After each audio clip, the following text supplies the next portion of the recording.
Good morning to you, and thank you for coming out a bit early for some of you. They don't usually get up this early, but we're excited. It's our second fall camp, and I like the work that's been put in this summer with our strength staff and our players, and the changes in the culture and chemistry that I've seen. I know I made reference to that all at SEC Media Days, so you've heard that before, but I think last night's time we spent together and me introducing our topic for camp and talking about it for about 45 minutes was well received, and we're excited to get practice one going. We've worked on installs in the 45 minutes or so we get in July, and so I hope they can retain that. Obviously, there were some meetings this morning, but excited to get out there and think we're in good spirits and our bodies look good. I'm proud of Dom and his staff and Miss Danielle and her staff in the nutrition world, and anxious to see how we handle this next couple of weeks. Obviously, you have to have the skill set and the ability to separate some of the best athletes in the college game. They play DB at these other teams that we're going to play, so it's impossible to do that if you're not blessed with a skill set. And then secondly, I think it's a mentality of this play the next play. I'm going to win the next play no matter what happened on the last one. And yeah, I got it wrong and I didn't run the right route, because I'll do that some as a freshman, but I am not phased and I don't go in the tank. And so I think it's those two things. Obviously, picking up, having the IQ to handle the game plan and the adjustments that you have to make against all the different coverages is important too. But it really starts to me with the skill set and their mentality of just because coach is raising Cain because I ran the wrong route or didn't make the right adjustment, I'm not phased and I'm ready to play the next one. Getting better, thankfully. Not clear to participate just yet, but he's with us here. Was in our meetings last night and is in the 120. So we're hopeful that he'll be back with us soon, but seems to be making some progression. It's gratitude.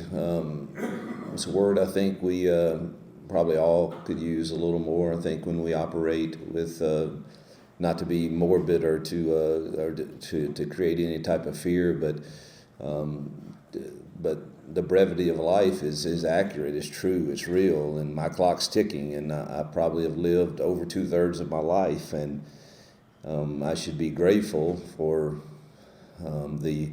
every single day that I have, and you combine that with all the many blessings that Auburn has blessed me, our staff, our players with, it should be received with gratitude. And I think I really addressed three things last night. As a parent, you want your kids to grow to be independent, and you go from changing their diapers and feeding them bottles to hopefully them being able to feed themselves and ultimately, become adults and live their lives accordingly. But building a team, you kind of it's the exact opposite. You want to be dependent upon each other to meet the standard that we've all agreed upon, and the great teams, I think, do that. And I think there's kind of three, maybe unconscious presumptions of pride that we all have. One being gossip, slander. We addressed it, and just we don't do that. There's a way to handle that, and if we want to be a mature team, then it's got to stop. And how does it stop? It stops with you in the locker room, and you can make it really awkward for people if they want to talk about others, and you just look at them with a blank stare. It kind of falls on deaf ears, and it kind of ends. And the second presumption of pride is that we somehow have control over the plans we make, when truthfully we don't. We just have today, and so maybe we should make the most of this day. And then the third presumption of pride is that the wealth that we've received provides us some type of in some type of security and comfort, and it's meant just for my kingdom and not for others. And so we actually went into we finally have it created in Alabama now, where our foundation that we've been a part of for years can help orphans and foster care kids in Alabama. And I challenged our kids to use some of their resources to help us. Jill and I have given a large amount to Auburn for others, and we'll start meeting the needs to try to keep as many foster care kids in the state of Alabama out of the system that we can, and letting our players decide what needs are met, which is always very interesting conversations, because it's difficult for them to have to decide that. And so, man, we had some great times, but gratitude is our theme. I expect it to be sharp. There's no reason. We've hit this install many times, offensively, defensively, and I see no reason why. I mean, obviously you have some young kids here that were only here this summer that you might see some mistakes out of, but we don't have a ton going in today. I believe in that. It's something I think we were a little off on last year, trying to install too much, and I'd like to install everything in like 4 days. I can always game plan and add something, but I want to get really good at what we think we're going to do, and I'll be disappointed if we're not fairly sharp today. Now, you don't have pads on, and the D-line will be a little extra dominant probably, but I still expect us to be sharp. And it's a great question. Recruiting is, obviously I get real excited when I see all of the positive things that are said about recruiting, and typically my name gets attached to it somehow, but truthfully, that there's so many others that play bigger roles than I do, and Bianca and her staff are a huge role in that. Will and his staff and personnel. I mean, all the GAs who do all the chauffeuring around, and the analysts and the position coaches. It's a team effort. It's a philosophy that I think I have a whole building that's bought into now. Yes, I do get to set the philosophy and how we're going to do it, and we're fortunate to be doing very well right now. And obviously, it's constantly changing, but. Sitting here today, our plan of what we wanted to accomplish in the 25 recruiting class is on track, and hopefully get a little more good news in the coming weeks, and try to finish out this class around that top 5 area. That is a daily discussion. Last night's last meeting with the staff was just about that, how much do you tackle? How much do we let this guy go? Do we put him in a yellow jersey? Do we know what he can do? We just got to get him to the bus. It's just an everyday dilemma, and I don't know that I have the formula that is the exact right one, but I do know that you better get your best players to Saturday, and maybe we're a little rusty the first few Saturdays, but maybe that picks up. But we're going to try our best to protect. I mean, we need to find out what some can do, but some we know what can do, and we got to try to protect them if at all possible. One of the disappointing things, I think, and me being honest with myself, is I don't know that I got as much done in year one that I would have liked to have done, culturally, chemistry, system, and so it's kind of like a restart, but it's one that I'm really excited about because of the chemistry that I sense in the building right now with the staff, and the confidence that I see in the players right now when they walk around. We are depending on a lot of young kids, and that's unknown exactly how well they'll perform in a league like this, but very excited about their potential for sure, and we're going to do our best to get them ready.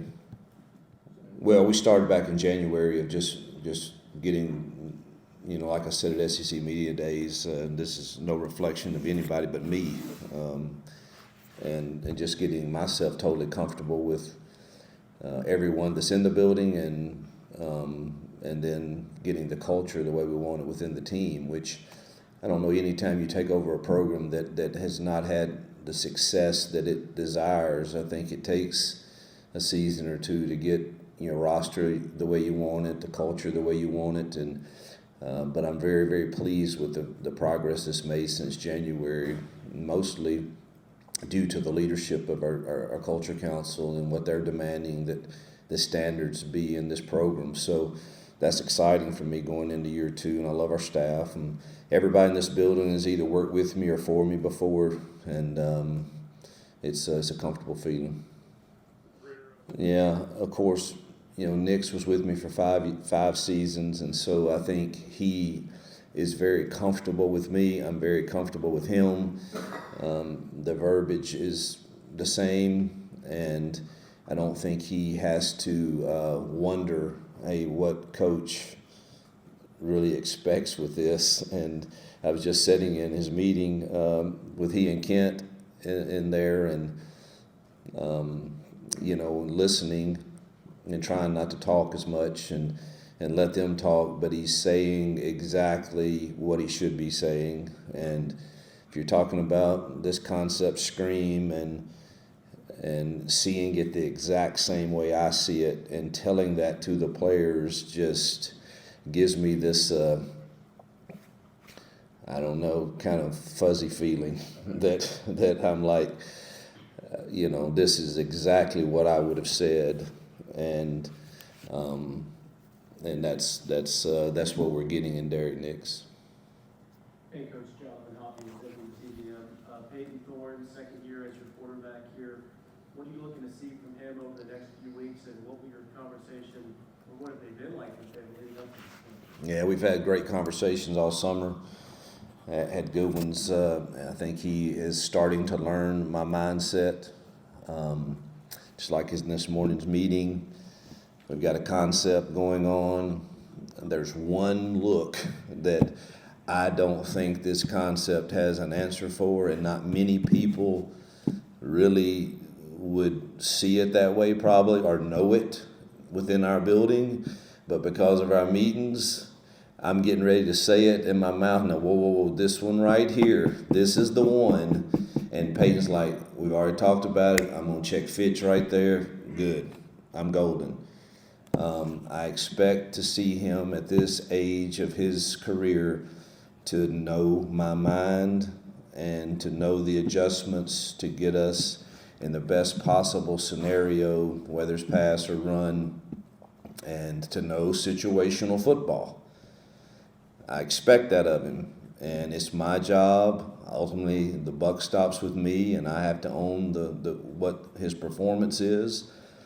But if it's 3rd and 1 and we have an RPO called, you know what? I have given him the tools to get the first down without having to throw the football. And so we have to understand the entirety of the offense, and I feel really comfortable that he's at a point that he's in pretty good position for that. Hey, Coach, Johnny Conn at ABC 34 in Birmingham. Obviously, there was a ton of buzz with Cam Coleman early in Rowley, had a good spring game. Now, as Perry comes in, how do you feel their skill sets can complement each other, and how excited are you to get them out on the practice field? Thrilled. They looked the part. That's what an SEC receiver should look like. It's what Auburn should recruit all the time. In the South, they're out there. You got to go get them. You got to work hard to get them because everybody wants them. But to land Perry and Cam and Malcolm and Bryce, I mean, I think we arguably have one of the top recruiting classes in the country in those guys. Cam's probably a little farther ahead because he had all of spring to learn what we're doing, and Perry hasn't practiced yet, or Malcolm hasn't practiced yet against the defense. Now they've done stuff against air, and but now we get to go and do it and see how they perform when somebody's up pressing them and causing resistance. And I think that's the only way that you can train to prepare for these games is by practicing that way. And So it'll be curious to see, but there's no question they're talented. I'm careful not to put too much expectations on them in year one, but it wouldn't surprise me if they contributed in a big way. Second row left. Hey, Coach. Peter at Casale.com. Is there anybody else who is not available for the start of injury-wise, not available for the start of camp? Tyler Johnson, we will hold out today and tomorrow, but he ran yesterday and looked good. It's just a hamstring deal, but I think he's really close to being able to be back full go. Is that it? I think that's it. Stay in the second row, Bill. Bill's got one. Well, it's Tyler Scott too, but that sort of leads into your young defensive backs. How important is it for them to step up and get you depth? Yeah, I think that, if you ask me, and I don't know, I think it was Rosie or somebody that asked me at SEC Media Days kind of what the key to this season will be, and I really think it will be how well do our young DBs and our young receivers play. And obviously, let's take out staying healthy. You need to stay healthy at those key positions that we think we're good. We think we're good at running back and tight end and O-line but linebacker. But we're thin there. We need to stay healthy there. But if you take all of that out and we stay healthy, how well do these young DBs and these young receivers play? And I feel the same way about those young receivers. I think Ken Lee's going to be an NFL corner. I think Champ Anthony has had an incredible offseason, and Jaron Thompson's got some experience and leadership back there too, and obviously Keontae's got to lead and stay healthy. But man, then you got J.D. Law and Antonio Kite and Crawford. These are young kids that haven't played very much football, and they're going to have to play. And so I think how well they do and those receivers do will kind of be a big part of the story. Front left, Ryan. Yes, recently it was put out there that the NCAA is going to expand the football rosters to 1 out of 5, starting with 25 class, I believe. How does that change the way you guys recruit and build a roster? Well, I wish I could get confirmation on that because it would change. And just the quandary that we're all in. I was talking to another fellow coach this morning, and we don't have that confirmation. We hear all of that, and then the next day you hear, well, it might stay at 85, and we might just stay with the current structure we have with 85 plus 20 or 85. And so it's made it very, very difficult on exactly how you go about this signing class. The hope, I think, will be that we certainly have more clarity by the December signing period, but even then you're probably going to be a little bit late to try to do that, and so I guess you will have to go either portal to if you are going to 105, and then the other question is what in the world happens to all of our current walk-ons? Surely they're going to have some grace there and not just immediately say you got to do away with all of those. So there's a lot of questions left to be answered, but no one with authority, and trust me, I talk to John Cohen all the time about this, but no one has been able to say to me, hey, you're going to be at this number next fall. And so I'm kind of still wondering myself. Got a few more folks. You, with the new rules about communication, tablets on the sideline, can you just kind of talk about where you all are with that and how you intend to do it? Yeah, we don't know. We're fixing to go try it out here in a minute. I'm probably going to throw the helmet-to-helmet communication on the ground a few times today, just because it's new to me. But certainly going to try to use it and find out how you can use it to be advantageous to you. It wouldn't shock me if you see more teams getting in the huddle. because it really doesn't change anything if you're not in the huddle. You're still going to have to signal to the receivers and other people if you're a no huddle team. So we're kind of exploring some of that. The tablets, on the other hand, I do think there has to be a system for that, one which we've talked thoroughly through. And now that analysts can be a part of the instruction process, it certainly helps where they're having the tablets that are tagging plays in the series, where there's not a lot of wasted time when your team comes to the sideline of what we need to really address. And so we do have a plan in place for that. I still don't truthfully know exactly how we're going to use the helmet to helmet. I mean, I know I will. I can talk to Peyton or our quarterbacks up to 15 seconds, but still not quite sure what all that means yet for us. Nathan for What do you think, looking back at last season, were some of the pitfalls when it came to running the RPO with Peyton? And he talked so much in the spring about things feeling different in that regard, things feeling a little sharper. What did you observe in the spring that you think was working better there? I don't want to talk about last year anymore, truthfully. And again, I want it to be on my shoulders that it was my fault, and I don't want to. I'm not a blame guy. It just this spring, I think we put more tools in his toolbox and made a commitment to fix the issues that come up in the RPO, which there are really three main issues. If you know RPO offense, that can happen, that you better have answers for, and you better not have the same answer every single time. And I think if you sat down and talked with him right now, he knows very clearly what my three answers are, and hopefully he'll start learning situationally which one of those he should go to. And I think that's why he feels more comfortable coming out of spring practice. With Jeremiah Cobb, what differences have you seen kind of from year one to early? The size of his thighs. I mean, he's been with Coach Dom now a while, and he looks the part. I mean, not that he didn't before, but man, he's starting to really look like an SEC running back, and he's bigger, stronger, probably faster. I love his smile. He has a contagious personality. He's fun to coach and be around. That whole running back room is that way, and happy to announce that we've honored Justin Jones and Griffin Speaks with a scholarship, and it's well deserved. They've earned it, and excited that we could do that for them too. But I'm expecting big things out of Jeremiah. got one more back left.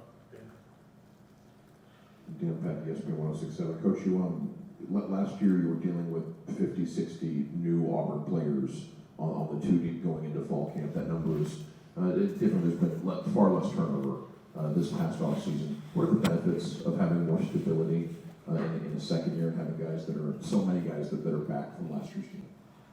Yeah, it's definitely beneficial. I mean, I think they know me, know our system, know our culture better, and hopefully, are more hungry to, have more success, more consistency. We weren't. I mean, we were in some really good games last year, but the consistency was not there from week to week, to game, from practice to practice, and ultimately that comes down to either coaching or the culture or a combination. And you have to start with the coaching and see, what can I do better, what can our staff do better, and then look to the team for the culture. And I think that's hopefully where we've made strides for year 2. All right, Coach. Thank you very much. Yep, thank you guys.